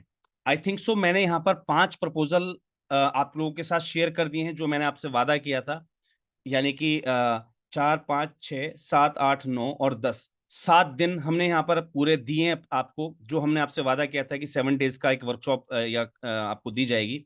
इसके साथ साथ, इसके साथ साथ एक स्पेशल एक्स्ट्रा डे आपको जरूर दिया जाएगा, virtual training on the project proposal writing for your topic. Your topic का मतलब आप में से जो भी संस्थान अच्छा सीखेगा, जो रिजल्ट ओरिएंटेड काम अपना सबमिट करेगा, आपको ग्रुप में इसीलिए जोड़ा गया है अलग से कि आप जो आज सीखेंगे उसका रिजल्ट ओरिएंटेड वर्क जरूर करके दिखाएंगे। आप उस पर एक बार प्रैक्टिस करो, 2 बार करो, 3 बार करो, टॉपिक बदल के आप चाहे 4 प्रपोजल लिखो। जिसका काम सबसे ज्यादा अच्छा होगा, आप सबकी गतिविधियां उस ग्रुप में दिखाई देंगी और उन गतिविधियों के हिसाब से आप में से बेस्ट को चुना जाएगा। उसको अगर लगता है कि यार मैं तो फलाना काम कर रहा था, वो प्रोजेक्ट तो यहाँ पर आया ही नहीं, सर ने सिखाया नहीं, तो वो एक टॉपिक आपसे लिया जाएगा या फिर आपकी पूरी मेजोरिटी, क्योंकि ग्रुप में आपको लॉक नहीं किया गया है, डिस्कशन आप कर सकते हैं ग्रुप के अंदर। अगर आपको लगता है कि सर हमारे साथ ना इस टॉपिक के ऊपर आप प्रपोजल राइटिंग हमें सिखाइए, वो प्रपोजल राइटिंग आपको जो है लाइव सिखाई जाएगी, वो टॉपिक आपका रहेगा। तो उम्मीद करता हूं कि आपको जो एडिशनल डे मिला है इसके लिए सभी को कॉन्ग्रेचुलेशंस। और यकीन मानिए इन 7 दिनों के अंदर जो भी चीजें आप सीखने वाले हैं, जो भी चीजें आप सीखने वाले हैं, वो चीजें बड़ी ही मुश्किल हैं। बहुत मुश्किल है उन चीजों को पाना। जो ज्ञान आपको मिलने वाला है वो शायद जो लोग रजिस्टर नहीं कर पाए, जो लोग नहीं सीख सके, ठीक है, उनके लिए बहुत बड़ी चीज हो जाएगी। क्योंकि कुछ लोगों ने हमसे रिक्वेस्ट की, सर इसकी रिकॉर्डेड सेशन। मैं कि जी रिकॉर्डेड सेशन बिल्कुल नहीं मिलेगा, लेकिन आप सभी जानते हैं कि हमारा हर एक सेशन रिकॉर्डेड होता है ना। अब जिस चीज के लिए आपने 2,999 पे किए हैं, आप यकीन मानिए, मैं आप लोगों के साथ वापस अपनी स्क्रीन जो है एक बार फिर से शेयर कर देता हूं। अब मैं आपको बता रहा हूं कि जिन लोगों ने वहां पर उस मौके को खो दिया है ना, अब उन लोगों के लिए क्या है। अब जिन लोगों ने रजिस्ट्रेशन नहीं किया है, उस कई देखिए कई बार क्या होता है, हम जो नॉलेज यहाँ पर शेयर कर देते हैं, आपको लगता है यार सर ने बाद में ना उसको चैनल को लाइव टेलीकास्ट कर दिया या फिर उस वीडियो को टेलीकास्ट कर दिया, है ना। ऐसा कई बार हमें लगता है। मेरी वॉइस आ रही है प्रॉपरली? हाँ सर आ रहा है। Yes sir.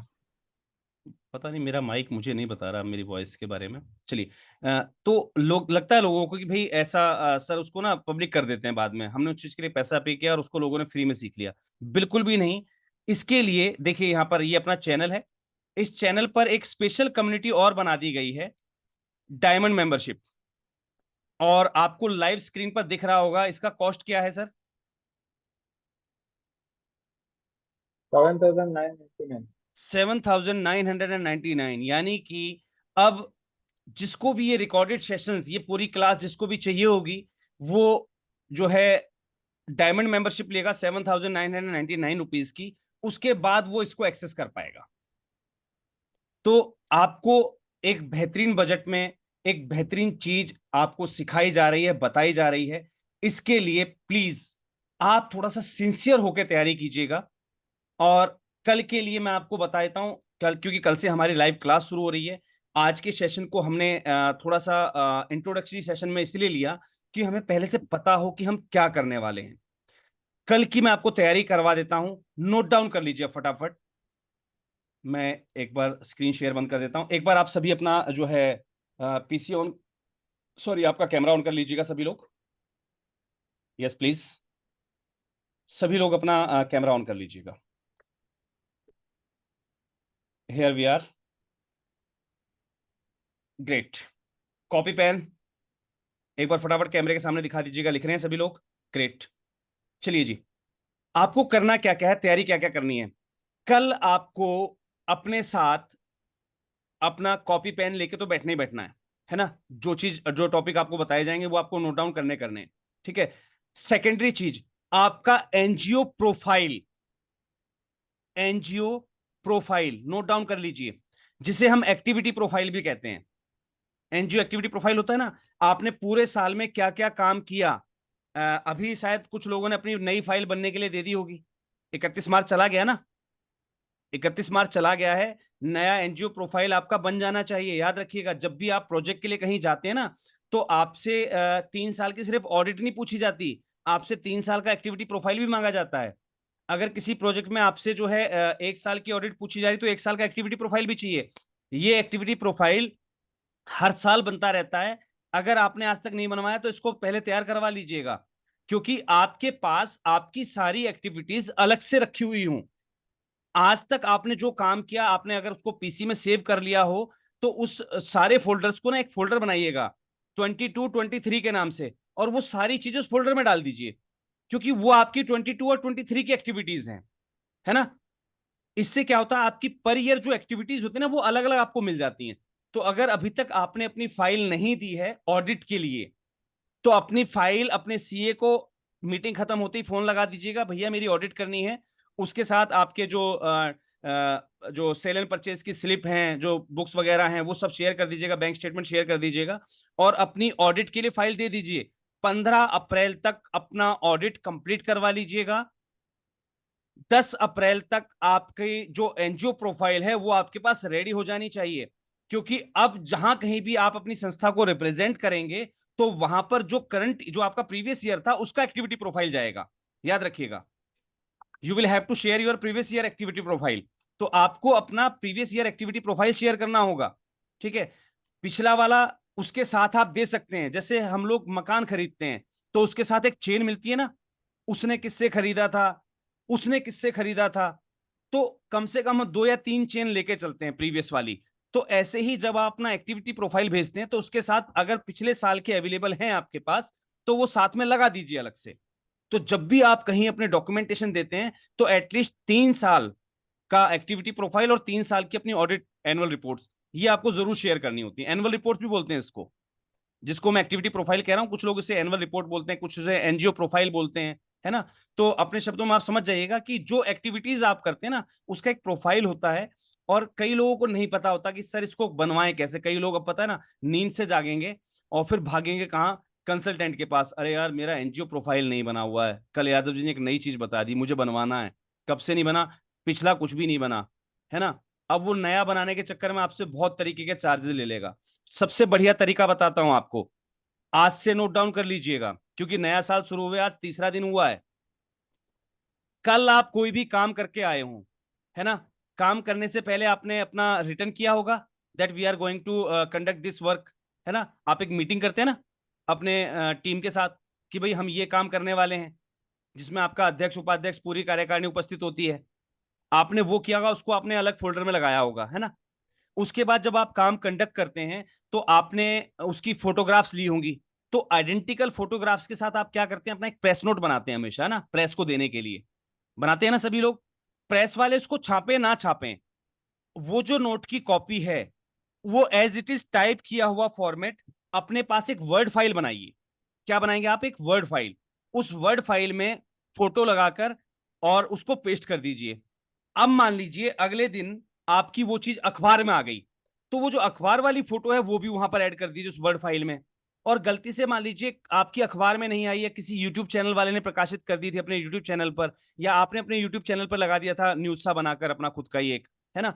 तो आप उस वीडियो का लिंक उस डिस्क्रिप्शन के अंदर और ऐड कर दीजिए कि ये एक्टिविटीज आप इस पर लिंक पर चेक कर सकते हैं। अब ये फाइल को सिर्फ आपको सेव कर देना है। अब आपने 10 दिन बाद फिर कोई एक्टिविटी की, फिर से उसका प्रेस नोट निकालिए, एज इट इज उसको यूं का यूं पेस्ट कीजिए अगले पेज में। यानी कि सिंगल पेज में, सिंगल पीडीएफ, सॉरी, आपका जो वर्ड की फाइल है वो सिंगल रहेगी पूरे साल तक। सिर्फ जब जब आप उसमें काम करते जाएंगे ना, वो आपकी हमेशा एक कार्य, एक पेज उसमें बढ़ता जाएगा, 1 पेज 2 पेज, जितना भी आपने काम किया जिसके हिसाब से आपने लिखा है ना, वो 1-2 पेज आपका हमेशा बढ़ता जाता है। ये चीज अगर आपके पास इस हिसाब से मैनेज्ड है, तो ये कहाँ कहाँ आपको हेल्प करती है। एक तो आपका एनजीओ प्रोफाइल बनाने में, क्योंकि जिस दिन आप अपना एनजीओ प्रोफाइल लिखने बैठेंगे ना, आपको कुछ टाइप करने की जरूरत नहीं है। आपने फोटो उठाई, पेस्ट की, और उसके बारे में लिखा हुआ आपके पास उस वर्ड फाइल में रखा हुआ है, आपने उठाकर वहां पर उसको पेस्ट कर दिया। ये चीज कहाँ काम आएगी आपके, आपको वेबसाइट डेवलप करवानी है, नई बनवानी है, या पहले से वेबसाइट बनी हुई है, उस पर नई फोटो तो अपलोड करवाएंगे ना आप अपने नए कामों की। तो कैसे अपलोड करवाएंगे, कंटेंट लिखने वाला होता है, जो कंटेंट राइटर होता है वेबसाइट वालों के पास, डिजाइन वालों, वो क्या कहते हैं आपसे कि अपनी फोटोग्राफ्स भेज दो, वीडियोस भेज दो, है ना। लेकिन कभी किसी ने आपसे डाटा मांगा है कि आप उसका डाटा भी भेज दो? कोई नहीं मांगता, क्योंकि वो अपना शॉर्ट में काम निपटाते हैं। जितना फ्री में जल्दी हो जाए उतना अच्छा। तो आप जब उसको अपना अपडेट करने के लिए दें अपने कंटेंट राइटर को, अपने वेबसाइट पब्लिशर को, तो वो यूं की वर्ड फाइल भेज दिया करिए, सर ये पूरे साल में मैंने काम की, फोटो वीडियो जहां जहां आपको लगानी लगा दीजिए, इसके बारे में मेंशन जरूर कर दीजिएगा। मेंशन करने का मतलब कि जो आपने लिख के भेजा है वो थोड़ा बहुत तो मेंशन हो ना वहां पर, कि संस्था ने इन इन गतिविधियों में जो है पार्टिसिपेट किया, ये काम करे हैं, है ना, कहाँ कहाँ पर हुए। एटलीस्ट अगर मेरी 10 पेज ऐसे ही है कि जिसमें मैंने सिर्फ वुमेन हेल्प के ऊपर काम किया हुआ है, तो वुमेन हेल्प का एरिया तो अलग अलग होगा ना शायद। तो एटलीस्ट वो एक कॉलम अगर बनाए कि वुमेन एम्पावरमेंट पे हमने काम किया, तो वहां पर वो एरियाज डिफाइन कर सके, भाई फला एरिया फला एरिया फला एरिया में संस्था ने ये काम करे हैं वुमेन एम्पावरमेंट पे। तो ये बहुत सारी चीजें होती हैं जो आपके बहुत काम आती है। और एनजीओ प्रोफाइल सबसे बड़ा आईना होता है आपके खुद के लिए, क्योंकि हर साल आप अपनी प्रोग्रेस को इसी से वेरीफाई करते हैं। जब आप अपना पिछले साल का एनजीओ प्रोफाइल उठाकर देखें और इस साल का प्रोफाइल उठाकर देखें, तो आपको अपने पेजों के वजन से पता लग जाए कि आपके काम में वजन घटा है या बढ़ा है। पिछला प्रोफाइल आपका 25 पेज का था, इस बार का आपका प्रोफाइल 30 पेज का होना चाहिए। और वो 30 पेज का नहीं, देखिए कई लोग ट्रिक यूज करते हैं, फॉन्ट को ना 18 पे 20 पे ले जाएंगे ठीक है, तो भैया पेज का साइज तो वैसे ही बढ़ जाएगा। वो पेज साइज नहीं बढ़ाना है। मेरा पेज साइज बढ़ाने का मतलब क्या है? एक्टिविटीज बढ़ाने का मतलब, यानी कि इंडेक्स वाला। आपके इंडेक्स में पिछले प्रोफाइल के अंदर 10 कॉलम थे, इस बार 15 हुए कि नहीं हुए? अगली साल 18 पहुंचाने अपने को, टारगेट पहले से फिक्स होना चाहिए। अगली साल ज्यादा एक्टिविटी करनी है। और मैंने आपको बताया, क्योंकि आप प्रपोजल राइटिंग सीखने जा रहे हैं, तो एक चीज हमेशा याद रखिएगा, क्लियरली दिल से कह रहा हूं, मैंने कहा कि मेरे वर्ड्स को, मेरी बातों को वर्ड टू वर्ड इंप्लीमेंट करना स्टार्ट कर दीजिए। एक महीने के अंदर कम से कम 4 एक्टिविटी नोट डाउन कर लीजिएगा। 4 एक्टिविटी, एक्टिविटी का मतलब छोटे शॉर्ट टर्म वर्क, जैसे हमने जो है लोगों में खाना बंटवाया, या हमने मास्क बंटवाए, है ना, या हमने मतलब कोई भी शॉर्ट टर्म एक्टिविटी जो 2 या 4 घंटे में खत्म हो गई हो, है ना। ऐसी 4 एक्टिविटी पर मंथ, यानी कि पर वीक एक एक्टिविटी जरूर होनी चाहिए संस्था की। और एक ही टॉपिक पे मत करते रहना कि रोज मास्क बांटे तो मास्क ही बांटते रहे। याद रखिएगा, बहुत सारे फील्ड्स होते हैं, एजुकेशन, वुमेन एम्पावरमेंट, है ना, चाइल्ड एजुकेशन, हर जगह कुछ ना कुछ नया करते रहिए। अगर आपके यहाँ कोई वॉलेंटियर 10वीं 12वीं पास है, ठीक है, अभी पूरे हफ्ते की छुट्टियां पड़ेंगी, पूरे महीने जून का महीना फ्री रहेगा, 10-5 वैसे वॉलेंटियर तैयार कीजिए जो झुग्गी झोपड़ी में जाके बच्चों को एजुकेशन दे सकें। कीजिए तैयार इसके ऊपर। एटलीस्ट एक महीने का सही आपका एक बढ़िया प्रोग्राम दिखाई देगा ना, कि आपने ये प्रोग्राम किया हुआ है। क्योंकि प्रोग्राम वो होता है जो मोर देन 30 डेज चले। तो आपको क्या करना है, महीने में 4 तो एक्टिविटी करनी है और एक प्रोग्राम जरूर करना है। एक प्रोग्राम का मतलब कोई भी ऐसा काम जो पूरे महीने चला हो, एक प्रोग्राम याद रख लीजिएगा। थ्रू आउट द ईयर की अगर हम बात करते हैं, तो आपकी 48 एक्टिविटीज हो गई और 12 प्रोग्राम हो गए। नोट डाउन कर लीजिए पूरे साल के लिए। अगर आज तक आपने फॉलो नहीं किया था, इसको आप फॉलो करना स्टार्ट कर दीजिए। आपको 12 प्रोग्राम, यानी कि मोर देन 30 डेज, जिस एक पर्टिकुलर काम को आपने कंडक्ट किया हो लगातार, वो होना आपके प्रोफाइल में अब जरूरी है। क्योंकि अब आप प्रपोजल राइटिंग सीख रहे हैं, और प्रपोजल जब आप लिख के भेजें, तो मुझे शर्म ना आए कि यार मेरे स्टूडेंट ने प्रोफाइल लिख के भेजे थे, अपने प्रोजेक्ट लिख के भेजे थे, और उनके पास ही नहीं हुए। क्यों नहीं हुए? क्योंकि उन्होंने संस्था में तो वर्क कर नहीं रखा ना। सिर्फ बेहतरीन प्रपोजल राइटिंग आपको ग्रांट नहीं दिलवाती है। मैं चाह रहा हूं कि जब आप अपना प्रपोजल लिख के भेजें, तो वो 99% तो एक्सेप्ट हो जाए आपका। और आपका प्रपोजल एक्सेप्टेंस सिर्फ प्रपोजल सिखाने वाला, आपने कितनी अच्छी सीख रखी है प्रपोजल राइटिंग, उस पर डिपेंड नहीं करता है। डिपेंड यह भी करता है कि आपके बस्ते में क्या है भैया, है ना। आपके बस्ते में कुछ नहीं है, हमने संस्था में काम तो कुछ नहीं किया, लेकिन हम प्रोजेक्ट लेके पहुंच गए 1 करोड़ का। ठीक है, हमारे पास ऑडिट में दिख रहे हैं 10 रुपए, हमारी बैंक स्टेटमेंट में आज तक हमने 10,000 से ऊपर कभी नहीं दिखाया, लेकिन हम प्रोजेक्ट लेके जा रहे हैं 10 करोड़ का, 10 लाख रुपए का। ऐसी गलती नहीं करनी। ये सारी चीजें हालांकि आपको प्रपोजल राइटिंग के दौरान बताई जाएंगी, कि जब आप बजट का जो सेशन आएगा ना, वहां हम सिखाएंगे आपको कि आपको बजट कैसे रखना है, कैसे उसको अपने प्रोफाइल के अकॉर्डिंग मेंटेन करना है। हालांकि वहां चीज सिखाई जाएगी, लेकिन फिर भी आपके प्रोफाइल में भी दम होना चाहिए। क्योंकि 2 ही चीजों पर आपके प्रपोजल की, आपको जो ग्रांट मिलती है, आपको जो फंड मिलता है, वो 2 चीज पर डिपेंड करता है। एक आपका प्रोफाइल, एनजीओ प्रोफाइल, और दूसरा आपका प्रोजेक्ट प्रपोजल। तीसरा कोई भी चीज नहीं होती है जिस पर आपकी जो है काम रुक जाए।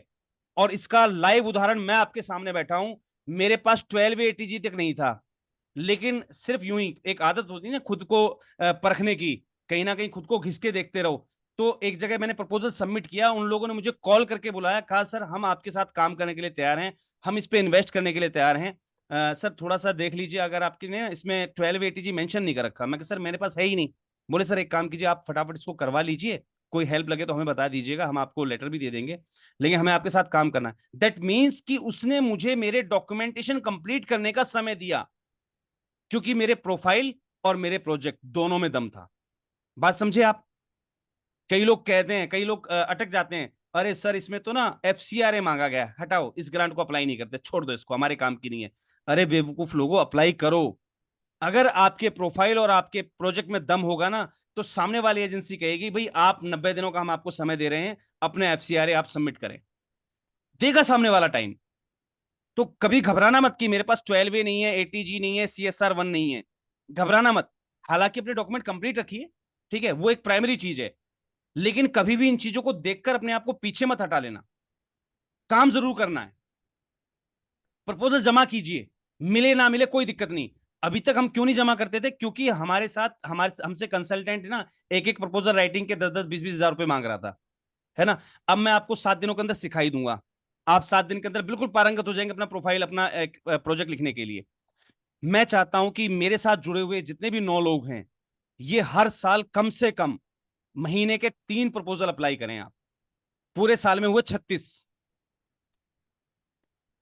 महीने के 3 अप्लाई करने, ये मिनिमम है, मिनिमम बता रहा हूं मैं आपको। वैसे मेरा कहना है कि जब आप साल भर में 100 जगह अप्लाई करते हैं, 100 जगह आवेदन करते हैं ना, तब कहीं एक जगह बात बनती है। तो कोशिश कीजिए, तैयारी आप 100 की करिएगा, ठीक है, 3 तो हो ही जाएंगे एटलीस्ट। और मुझे इतना भरोसा है, अगर आपका प्रोफाइल आज तक ठीक रहा है, अगर आप मुझे बहुत पहले से फॉलोअप कर रहे हैं, हमारी गाइडलाइंस को फॉलोअप कर रहे हैं, और उस हिसाब से सोशल वर्क आप जमीनी स्तर पर कर रहे हैं, तो यकीन मानिए कि 36 में भी आपका जो है महादान हो जाएगा, कोई दिक्कत नहीं, कल्याण हो जाएगा उसमें भी, अगर आपकी वर्किंग अच्छी है तो वर्किंग पे भी ध्यान देना हमें साथ साथ, और अपनी प्रपोजल राइटिंग पे भी ध्यान देना। तो मैंने अभी अब तक आपको क्या क्या लिखवाया सर, एक बार थोड़ा मुझे रिपीट कर दीजिएगा। वाग एजुकेशन फाउंडेशन, मैंने कौन कौन से पॉइंट नोट करवाए हैं आपको अभी? Sir NGO profile and annual report का, ओके। ठीक है। बाद में एवरी मंथ हम लोग एक्टिविटीज करने का मिनिमम 4 एक्टिविटीज तो करना ही है, मीन्स नहीं नहीं, ये तो मैंने वीकली एडिशनल, ये तो नहीं, ये तो मैंने एडिशनल बता दिया था। मैं अभी सिर्फ कल की तैयारी हाँ बता रहा था आपको। कॉपी पेन हाँ लेकर एनजीओ, बैठना है, ठीक है जी। आपका हाँ एनजीओ प्रोफाइल पेन लेकर एंड बैठिएगा। NGO yes. प्रोफाइल जो आप लेकर बैठेंगे, कोशिश कीजिएगा वो अब लेटेस्ट हो, यानी कि पिछले साल आपने जो जो एक्टिविटीज कर रखी हैं, या पिछले 3 साल की एक्टिविटीज एक साथ लेके बैठिएगा। क्योंकि आप जब अपना प्रपोजल लिखेंगे, तो उस प्रपोजल के अंदर एक पर्टिकुलर टॉपिक होता है हर एक प्रपोजल का। मान लीजिए हम हेल्थ पर लिखने वाले हैं प्रपोजल अपना, तो हेल्थ से रिलेटेड एक्टिविटीज को अलग से छांट के रख लीजिएगा, 3 साल की 1 साल की जो भी हो, है ना। वुमेन इंपावरमेंट पे लिखने वाले हैं, तो अपनी एक्टिविटीज को अलग छांट के रखिएगा। कहने का मतलब मेरा ये है, समझ गए होंगे आप लोग, इसको अलग से छांट के रखिएगा। और तीसरी जो है, एक अपने साथ में सहयोगी को जरूर रखिएगा। समझ गए आप? एक सहयोगी, एक कलीग आपके साथ जरूर बैठा हुआ होना चाहिए। क्योंकि जब मैं आपको लाइव सिखाऊं और शब्दों को लेके आप अगर अटक जाएं, मान लीजिए मैंने बताया भी आपकी संस्था ने फलाना काम कर रखा है क्या, उसको अपने शब्दों में कन्वर्ट करके आपको यहां पर लिखना है। तो आपके साथ एक सहयोगी ऐसा हो जिसको आप हिंदी में बता सकें, या जो भी लैंग्वेज आप बात कर रहे हैं, ठीक है, हो सकता है कई जगह की लैंग्वेज अलग होती है, तो आप उसको अपनी लैंग्वेज में बता सके भाई इसको इंग्लिश में कन्वर्ट कर दे, और उसके हाथ में एक फोन या कोई अदर डिवाइस हो जिस पर वो हिंदी टू इंग्लिश या इंग्लिश टू हिंदी, जो भी आपको जरूरत पड़ी है, मान लीजिए बांग्ला टू हिंदी करनी है आपको, या बांग्ला टू इंग्लिश करनी है, वो आप खोल के बैठा हुआ आपके सामने, ठीक है, और वो तुरंत आपको चेक करके बता सके। और वही व्यक्ति आपकी हेल्प करेगा आपके डॉक्यूमेंटेशन पार्ट को देखने में, यानी कि डॉक्यूमेंटेशन जो आपके रजिस्ट्रेशन डॉक्यूमेंटेशन है, वो सारे लेकर बैठिएगा। क्योंकि जब मैं आपको लाइव सिखाऊंगा, तो कहीं पर हमें मान लीजिए अपना संस्था का रजिस्ट्रेशन नंबर डालना है, तो आपके पास रजिस्ट्रेशन की कॉपी हो, जिसमें आपका जो सहयोगी है वो तुरंत देख के बता सके भाई ये रहा रजिस्ट्रेशन नंबर, फटाफट टाइप कर ले। क्योंकि हम लोग लाइव चलेंगे उस समय, मेरे साथ आपकी स्क्रीन जो है लाइव चलेगी, ठीक है। कभी भी किसी को भी टोक के देख लिया जाएगा कि जो मैं बता रहा हूं वो वहां तक टाइप कर चुका है कि नहीं कर चुका है, ठीक है। कोशिश कीजिएगा हम लोग हर एक चीज को लाइव करें। Is that clear? Is that clear?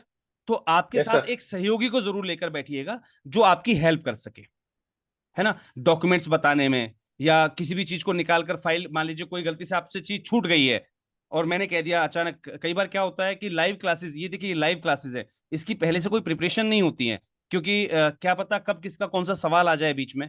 तो अगर व्यक्ति रट के आया होगा तो अपने टॉपिक को भूल जाएगा, है ना। इसलिए इनकी प्री प्लानिंग नहीं होती कभी भी, ये लाइव क्लासेस होती है। और लाइव क्लासेस के अंदर कई बार क्या होता है, मान लीजिए मैंने आज आपको एसेंशियल थिंग्स लिखवा तो दी हैं, हो सकता है मैं कोई टॉपिक भूल गया हूं, है ना, और कल मैं अचानक आपसे कह दूं यार ये इस चीज की जरूरत और थी, वो भी लेते आना, तो एटलीस्ट एक सहयोगी आपके पास हो जो तुरंत जाकर आपकी उस चीज को असेंबल कर लाए या उसको व्यवस्था कर दे उसकी।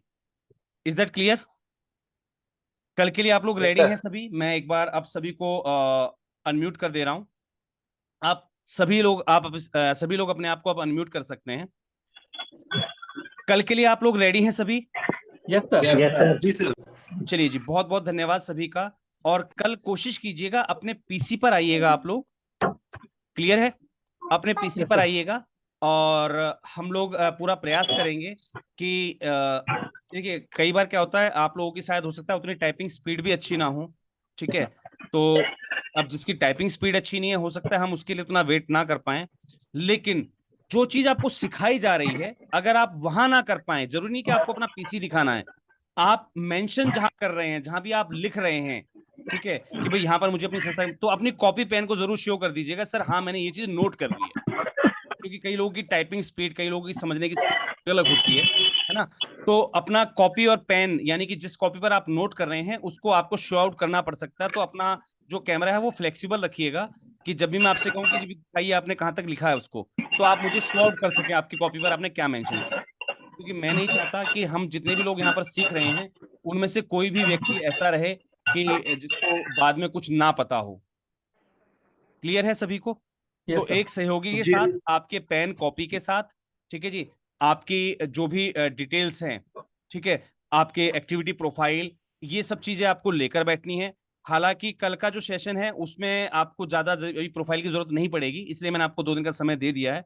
नया प्रोफाइल आप रेडी कर लीजिएगा, क्योंकि जब हम प्रपोजल राइटिंग पे आएंगे, मैंने आपको बताया ना कि पहले 2 दिन कुछ टॉपिक्स चलेंगे अभी, है ना, तीसरे दिन आएंगे हम राइटिंग पर, मेन राइटिंग पर।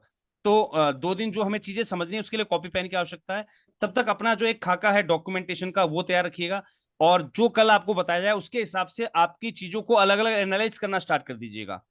यानी कि कल मान लीजिए मैंने आपको इंट्रोडक्शन में सिखाया कि भाई कैसे कैसे हम जो है टॉपिक्स को हायर करते हैं, तो टॉपिक्स को हायर करने के लिए मैंने बता दिया भाई एक तरह की एक्टिविटीज देख लीजिए आपकी कितनी है, उस पर आप अच्छा प्रपोजल लिख सकते हैं। तो अगले दिन अपना होमवर्क क्या है कि वो सारी एक्टिविटीज जो आपको लगता है कि आपकी संस्था ने ये काम पर्टिकुलरली कंटिन्यूसली रैंडम रूप से किया हुआ है, उससे संबंधित सारी आइडेंटिकल फोटोग्राफ्स एक जगह छांट के रख लीजिएगा, एक फोल्डर बनाकर। समझ गए आप?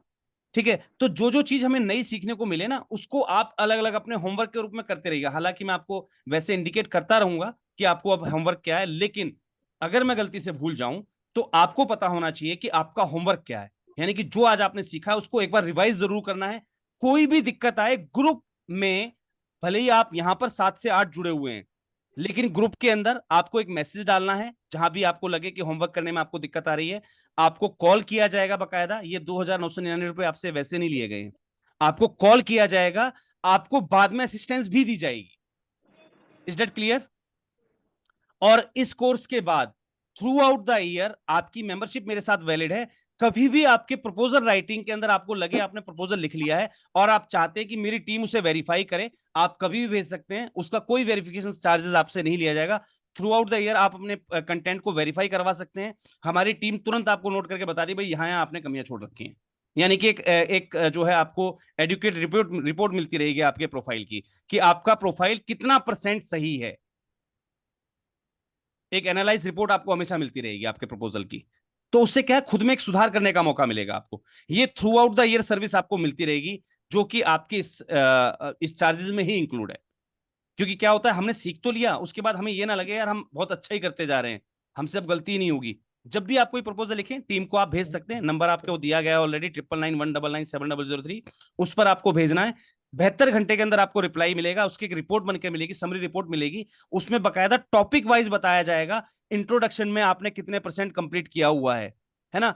आपको अगर टॉपिक दिया, मान लीजिए उसका टॉपिक है आपका टाइमलाइंस का, तो टाइमलाइंस में कितना % आपने अच्छा कर रखा है, कितने % की और कमी रह गई है ना। तो जो जो टॉपिक आपको दिए जाएंगे कंटेंट्स, उसमें बकायदा परसेंटेज के साथ आपको एक पूरी रिपोर्ट दी जाया करेगी। ये आपकी एनालाइज रिपोर्ट है, आपका प्रोजेक्ट प्रपोजल ओवरऑल इतने % तक कामयाब है, सक्सेसफुल है। तो ये थ्रू आउट सीएस सर्विस आपको इसमें मिलती रहेगी। तो अभी भी आपके अगर किसी साथी भाई गलती से छूट गए हो क्योंकि मुझे पता है कि कुछ लोगों ने ऑफलाइन रजिस्ट्रेशन किया है, आज उनको लिंक नहीं मिल पाया होगा, मेरे पास कॉल पड़ी हुई है उनकी। मैंने इसलिए आज के सेशन को इंफॉर्मेटिव नहीं रखा, यानी कि सिर्फ तैयारी के उसमें रखा, क्योंकि जो छूट गए हैं वो कल अपने लिंक के साथ वापस जुड़ सकेंगे आपके साथ। तो उम्मीद करता हूं कि जो आज आपको जानकारी दी गई है उससे आप संतुष्ट होंगे। और यकीन मानिए, जब तक आपके टोटल 5 प्रपोजल्स आपको लिखने नहीं सिखा दिए जाएंगे तब तक सेशन बंद नहीं होगा।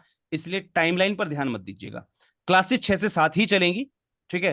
पूरा प्रयास रहेगा कि हम इस पूरे कंटेंट को इसमें कवर करके चलेंगे। उसके हिसाब से हमने अपनी तैयारियां पूरी कर ली हैं बकायदा। 7 दिनों का कोर्स अलग बना दिया गया है, उसको डेमोन्स्ट्रेट कर दिया गया है, उसको जो है आपकी ये जो प्रेजेंटेशन होती है उस पर रेडी कर लिया है मैंने अपने हिसाब से, होमवर्क कर लिया उसके ऊपर डेमो क्लासेस भी हो चुकी हैं, ठीक है। बस हमें चाहिए आपका सहयोग कि आप डेली का काम डेली निपटाते रहिएगा बस।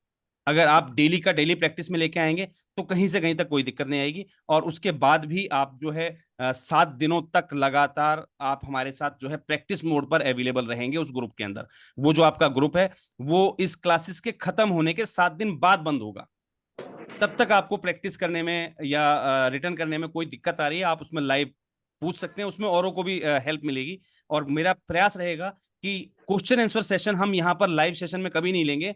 आपके जो भी प्रश्न हो, जो भी सवाल हो, आप उस ग्रुप में दीजिएगा, क्योंकि हो सकता है आपके प्रश्न से रिलेटेड किसी और का भी प्रश्न हो, या हो सकता है जो आप पूछने वाले हो आप पूरा ना पूछ पाए, कोई और पूरा पूछ ले, उससे आपकी हेल्प हो जाए, है ना। तो प्रश्न उत्तर हम वहां ग्रुप में लिया करेंगे, वो 24/7 हमारे पास अवेलेबल रहेगा। Is that clear? क्लियर है सभी को? जी सर। चलिए जी, बहुत बहुत Yes. शुभकामनाएं Yes, आप sir. सभी को। और उम्मीद करता हूं कि हमारे साथ अब जो भी संस्थाएं सीख रही हैं, प्लीज जहां से भी डिस्टरबेंस आया करें ना, वो अपने आप को म्यूट कर लिया कीजिए। चलिए जी, उम्मीद करता हूं कि कल से जब हम सीखेंगे तो बिल्कुल हम एक अनजान अबोध बच्चे की तरह बैठकर सीखेंगे कि हमें कुछ भी नहीं आता है, ठीक है। हमें पहले से ये माइंड मेकअप नहीं करना है कि यार ये तो हमें पता था। नहीं, क्या पता कि जो आपको पता है शायद उसमें बहुत बड़ी गलती छोड़ करते आ रहे हो आज तक आप, है ना। तो कल एक अबोध बच्चे की तरह हमें बैठना है और बिल्कुल स्टार्टिंग से सब कुछ नया सीखना है कि कैसे कैसे हमें क्या क्या करना होता है। चलिए, उम्मीद करता हूं और कल की नई उम्मीदें, नई आकांक्षाएं, है ना, और नई संभावनाओं की जो है शुभकामनाओं के साथ अब मैं अपनी क्लास को माननीय अध्यक्ष महोदय को हैंड ओवर कर रहा हूं। Sir please over to you, और आप इसको आप समाप्त कीजिएगा प्लीज। सभी का बहुत बहुत धन्यवाद। देखिए, आज आपने एक इंट्रोडक्शन सेशन रहा। हम लोग सब आपस में मिलते रहेंगे, जैसे सर ने अभी कहा है कि हम लोग नई नई चीजें सीखेंगे। तो इसके जो भी आपके क्वेश्चन आंसर हों आप इसमें डालिए। और आपको अभी जो ग्रांट्स एप्लीकेशन आ रही है, सर से मैं ये कहूंगा कि जो भी अभी इस दौरान जो भी ग्रांट की एप्लीकेशन आए ना, तो जी। सर एक बार इनको उसमें भी शेयर कर दिया करेंगे ग्रुप में कि भाई ये लोग जैसे कि उस ग्रांट को भी अप्लाई करें। तो उसमें जो प्रपोजल लगाना है ना, तो उसका एक ऑनलाइन ये भी हो जाएगा सर कि इन्होंने कराया या नहीं करा सकते। नहीं, बिल्कुल बिल्कुल सर, देखिए ऑलरेडी वो रात के 8 बजे रोज शेयर की जा रही हैं, चैनल हाँ, पर तो अवेलेबल हैं। चैनल आज का पर सेशन जरूर चैनल पर डाला जाएगा। आज की जो ग्रांट एप्लीकेशन वहां लगी हुई है उसको हटा दिया जाएगा, उसको रिप्लेस किया जाएगा। आज का रिकॉर्डेड सेशन वहां डाला जाएगा, ठीक है, जिससे कि जो संस्थाएं छूट गई हैं, जिन साथी भाइयों तक हो सकता है रजिस्ट्रेशन कर चुके हो, मुझे मैसेज ना मिला हो, है ना, तो उन तक ये इन्फॉर्मेशन पहुंच जाए कि भाई क्लासेस शुरू हो गई हैं और उनका क्लासेस दिन शुरू कोई भी हो गई। वेस्ट ना जाए। इसलिए आज की ग्रांट एप्लीकेशन, आज की जो ग्रांट की इन्फॉर्मेशन उसको रिप्लेस कर रहा हूं मैं आज की वीडियो के साथ, ठीक है जी। और कल से उम्मीद रहेगी कि आप लोग लगातार 8 बजे वाली वीडियो भी देखते रहेंगे और यहां से जो आप सीख रहे हैं वहां इंप्लीमेंट करते रहिएगा। आज आपने 2,999 रुपए में ये मान के चलिए कि अपने साल भर के 2.5 लाख रुपए बचा लिए। सर मैं गलत तो नहीं कह रहा? नहीं नहीं सर, एक पूरी छोटा कोशिश से रहेगी छोटा सर। कंसल्टेंट जिसको बिल्कुल नॉलेज नहीं होती ना, वो आपसे 5-10 हजार रुपए ले लेता है एक प्रपोजल राइटिंग के नाम पर, और वो आपको क्या लिख के भेजता है शायद आप लोग जानते हैं, क्योंकि आपको ग्रांट नहीं मिली है। मिली होती शायद आप सीखने नहीं आते राइटिंग, है ना। तो ऑब्वियस सी बात है कि वो जो 5-10 हजार रुपए आप उसको दे रहे थे, अंधे खाते में डाल रहे थे, ये आपने यहां पर कंज्यूम कर लिए अपने। अब आप साल भर में 50 लिखिए, 20 लिखिए, 100 लिखिए, इतना पैसा आपका सेविंग हो रहा है। इसको अपने सोशल वर्क में लगाइए। इसलिए मैंने आपसे कहा ना, अब सोशल एक्टिविटीज को बढ़ा दीजिएगा। जो पैसा कल तक आप कंसल्टेंट के पास खर्च कर रहे थे, अब उसको अपनी सोशल एक्टिविटीज में इन्वेस्ट करना स्टार्ट कीजिए। अब आपको कंसल्टेंट की आवश्यकता नहीं है। थ्रू आउट द ईयर मैंने आपको बता दिया, मेरी टीम आपके साथ है, वो आपको पूरा हेल्प करेगी। जहां जहां आपसे गलतियां हैं उन गलतियों को भी करेक्ट करेगी। और ये ग्रुप 7 दिन तक लगातार अवेलेबल रहेगा, यानी कि मैंने आपको समय दिया है कि आप अपने लिए 7 प्रपोजल लिख के तैयार कर लें एडवांस में। 7 दिन आपको एक्स्ट्रा इसलिए दिए गए इस ग्रुप के लिए कि आप अपने 7 डिफरेंट प्रपोजल लिख के तैयार कर लें, और जहां जहां गलती है टीम से कंसल्ट कर लें। क्लियर है सभी को? Yes sir. तो वो जी ग्रुप सर। के लिए, वो ग्रुप की आपको ऑथेंटिकेशन इसलिए दी गई है, वो 7 दिन बाद बंद होगा, यानी कि 11 तारीख तक ये पूरा सेशन चलेगा, और उसको हम लगभग 18-20 तारीख को बंद करेंगे उस ग्रुप को। उसमें से सबको हटा के बंद कर दिया जाएगा उस ग्रुप को। तो तब तक के लिए आपका वैलिड है। तो डेली एक प्रपोजल लिखना है बैठ के, डेली एक लिखना है। प्रपोजल लिखना है सर, और उसमें ना हमारी पूरी कोशिश रहेगी जितने भी एनजीओ हमारे साथ हैं, कम से कम हम इनके 3 ऑनलाइन एप्लीकेशन सर वो है, ऑनलाइन एप्लीकेशन भी इनके सबमिट कराएं, जिससे इनको लगे सर जो ऑनलाइन हो जाए। जैसे प्रपोजल लिखेंगे तो सर ऑनलाइन भी लिखना से इनको मेरे आपसे रिक्वेस्ट है सर, एक बार ऑनलाइन वो भी इनको सिखाया जाए सर। बिल्कुल बिल्कुल। देखिए लाइव सेशन इसलिए लिया जा रहा है कि कई बार क्या होता है ना, जैसे अभी कल परसों हमने एक एनएस फाउंडेशन का एप्लीकेशन डाली थी, ग्रांट एप्लीकेशन, वो लाइव भरनी है, उसमें पूरा प्रपोजल लाइव टाइप करना हाँ है। जी, हाँ जी, तो वो लाइव टाइप आप कर सकें, वो बस सारी बस चीज वही सिखाई वही जाएंगी, करना। निश्चिंत रहिए बस आप। बस।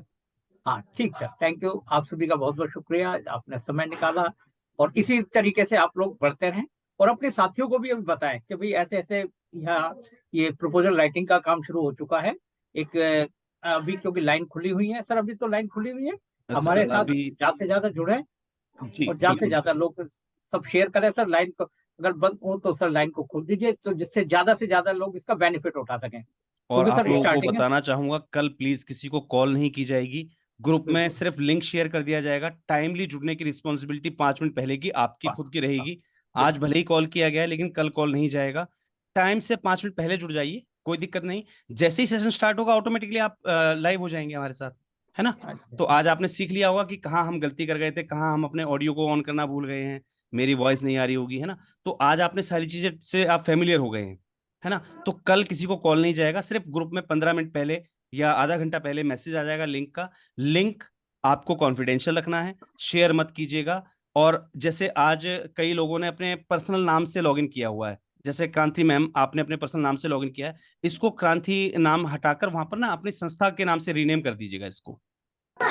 या जैसे सर ने अभी किया हुआ प्रदीप कुमार निवल समुदाय, है ना? तो ऐसे अपना संस्था का नाम आप साथ में जरूर यूज कर सकते हैं। तो वो थोड़ा सा बेटर रहेगा मुझे आइडेंटिफाई करने के लिए कि कोई अनऑथराइज यूजर हमारे बीच में ना घुसा हुआ हो। ठीक है जी, थोड़ा सा इन चीजों पर ध्यान दीजिएगा। आप जब अपने जूम को खोलते हैं ना, तो वहां पर नेम का ऑप्शन जब आपके पास आया होगा, तो वहां पर आप एडिट कर सकते हैं इसको। तो उसके लिए आप टीम से पूछ लीजिएगा, किसी भी मेंबर से आप पूछ सकते हैं, किसी आपके पास कोई व्यक्ति है उससे आप हेल्प ले सकते हैं, ऐसी कोई दिक्कत नहीं। तो आज जो लोग हमसे छूट गए हैं, ये सेशन मैं आज के रिकॉर्डेड उसमें लगा रहा हूँ यूट्यूब चैनल पर, जिससे कि जो लोग छूट गए हैं और हो सकता है कुछ ने रजिस्ट्रेशन किया है और उनके पास शायद लिंक ना पहुंचा हो, तो उसके लिए मैं क्षमा याचना करता हूँ। इसलिए आज के सेशन को बिल्कुल भी ऐसा नहीं किया गया कि आपसे कुछ छूट गया हो। कल हम वहीं रहेंगे एक स्टार्टअप से ही, और बिल्कुल अबोध बालक बन के हमें बहुत कुछ सीखना है। इस 7 दिनों का पूरा भरपूर आनंद लेना है, बहुत कुछ ऐसा सीखना है कि उसके बाद हमें कंसल्टेंट के पास प्रोजेक्ट प्रपोजल लिखवाने एटलीस्ट ना जाना पड़े। लिखिए आप, उसकी एनालाइज रिपोर्ट हमारी टीम देगी, उसमें सुधार कीजिए। 1 साल के अंदर तो आप बिल्कुल परफेक्ट हो जाएंगे। 1 साल में आपका रिजल्ट जो है एनालिसिस रिपोर्ट का 100% तक पहुंच जाना चाहिए कि your proposal is 100% correct, up to dated या करेक्ट। जिस दिन आपको ये सर्टिफिकेट मिल गया कि हाँ जी ये 100% कंप्लीट है, उस दिन मुझसे आप एक सर्टिफिकेट भी ले लीजिएगा कि आपने प्रपोजल राइटिंग के अंदर मास्टरी की हुई है हमसे। ठीक है, एक सर्टिफिकेट आपको अलग से और मिल जाएगा राष्ट्रीय एनजीओ महासंघ की ओर से, ये मेरा वादा है आपको। ठीक है, और वो ऑथेंटिकेटेड होगा, ऐसा नहीं कि वो सिर्फ मेरी ओर से होगा। ठीक है, वो एक पर्टिकुलर जो इस टाइप की जो लर्निंग प्लेटफॉर्म्स होते हैं वहां से इशू करवाया जाएगा आपको। ठीक है जी, चलिए उम्मीद करता हूं कि कल हम बिल्कुल समय से और पूरी तैयारी के साथ और बिल्कुल फ्री माइंड, याद रखिएगा बिल्कुल फ्री माइंड बैठना है। जब हम कुछ सीखने बैठते हैं तो बिल्कुल भी डिस्टरबेंस हमारे आसपास ना हो, क्योंकि जहां हमारा ध्यान भटका वहीं समझो हमसे कुछ ना कुछ टॉपिक छूट जाएगा। तो कल से हम बिल्कुल फ्री माइंड बैठेंगे, बिल्कुल हमारा ध्यान कहीं नहीं होना चाहिए। अपने फोन्स को साइलेंट करके एक साइड में पटक दीजिएगा, जिससे आपको पता ही ना लगे किसकी कॉल आ रही है। ठीक है सर, अब चेहरे पे मुस्कान आई है जिनको पता लग गया कि कॉल किसकी आ रही थी है। जी सर। तो अब कॉल्स नहीं लेनी है। 1 घंटा, सिर्फ 1 घंटा अपने लिए मेहनत कीजिए, केवल 1 घंटा सिर्फ अपने लिए, बिल्कुल डेवोटी होकर। चलिए, thank you, thanks a lot to all of you, have a nice day. Thank you sir so much. नमस्ते सर। नमस्कार जी, सभी को शुभ रात्रि। शुभ रात्रि सर। नमस्ते सर। नमस्कार जी, सभी को शुभ रात्रि।